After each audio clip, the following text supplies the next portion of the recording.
Say out loud the names of the guardia while executing. I don't know what's so hard about that.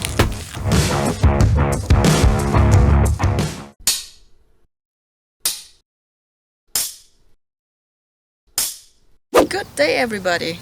Beautiful day in autumn in Vienna. I don't know if you remember the video we did on the Progressione. It was one of the first videos we ever made.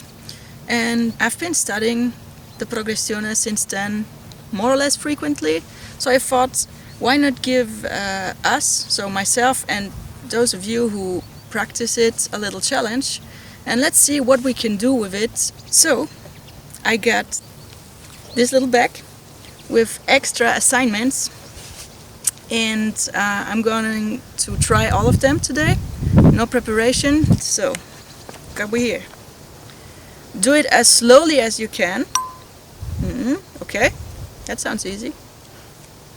Next up we got ask somebody for help. Every time he claps you have to freeze until he claps again. Next up, do it left-handed. Why not?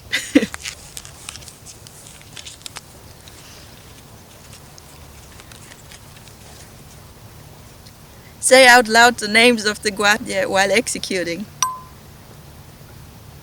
I don't know what's so hard about that, said the Italian. Okay, 2 steps forward, 2 steps backwards. Doable. That's manageable, I think. And the last one. You are using the Progressione fighting multiple opponents surrounding you.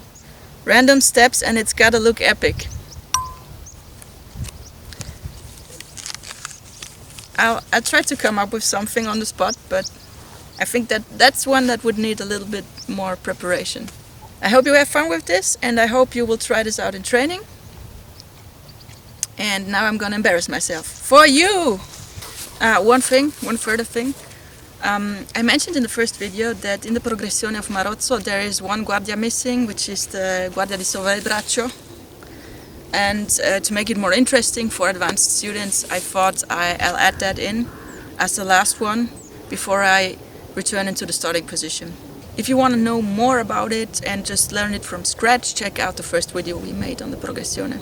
It basically includes all the single sword guards that you need in Bolognese fencing style.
know if you can hear me, but I'll try my best.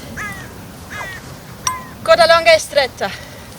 Cinghiara porta di ferro stretta. Guardia alta. Coda longa e alta. Porta di ferro e stretta. Coda longa e distesa. Guardia di testa. Guardia di entrare. Coda longa e larga. Guardia di becca possa.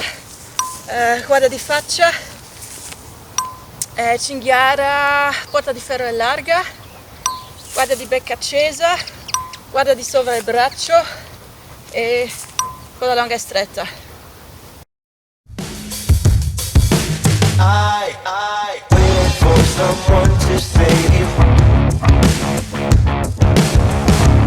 I wanna tell you something new. You drove us both into a wall. I drive away into the night, and I contemplate for a while.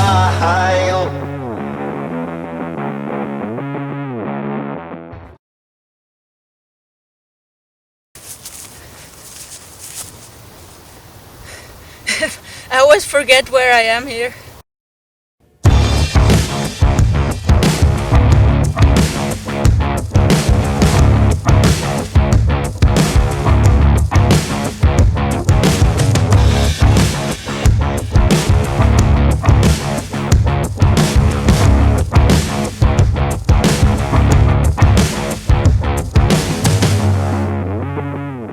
Elisabeth here from the editing seat.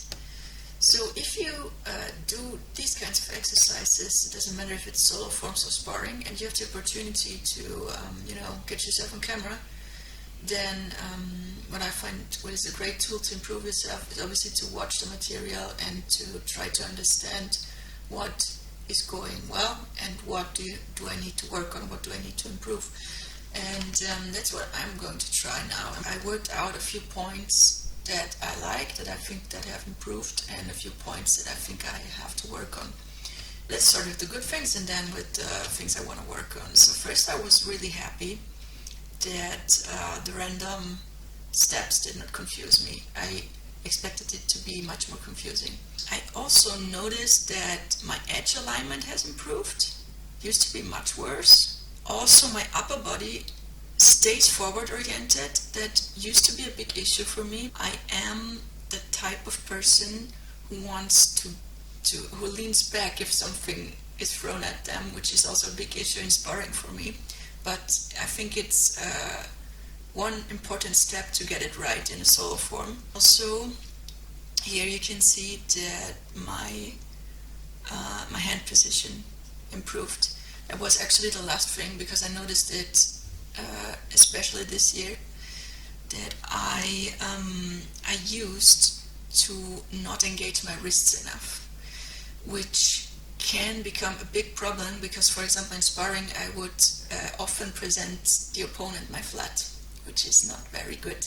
And now let's take a look at what I think I have to work on. So what I don't like is that I see that my sword arm is not straight, which is one, it's a problem that I lose range by doing this, and two, it means, or it is a sign that I'm still lacking strength in the muscle chain. So basically what to do when you're lacking strength in the muscle chain is when you get tired, you try to compensate by engaging the biceps more, and that's why the arm is not straight anymore. And that's something I can work on, I will work on. Some of the guards need further fixing. For example, my guardia alta, I don't like that the sword often is that much behind the head. And also the coda longa distesa, I'd like the sword to be parallel to the leg. It's only an aesthetical thing, but it would be nice. It's something I would like to see in the future. Also the rear leg, yeah. Here you can see it. I manage now to have my upper body forward oriented. I also have the weight mainly on my front leg, but I would like to have my rear leg a bit more straight, just also for aesthetical reasons, at least in the solo forms. If it wasn't sparring, it wouldn't bother me that much, I think. Last thing, more control. Weapon control has improved a lot, I think, during the past years, but I have to find that perfect balance between strength, so body tension, and relaxing. And that is something I will definitely work on in the future. Yeah, so if you got footage of you, look at it, try to really pin down the points you want to work at, but also very important, pin down the points that you're happy with. You will always find something that works. Don't be too pessimistic or too negative about it. You will find stuff that has improved.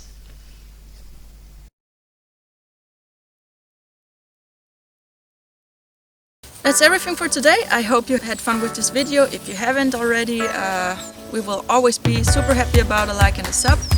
And as always, have a lot of fun in training, and see you in the next one.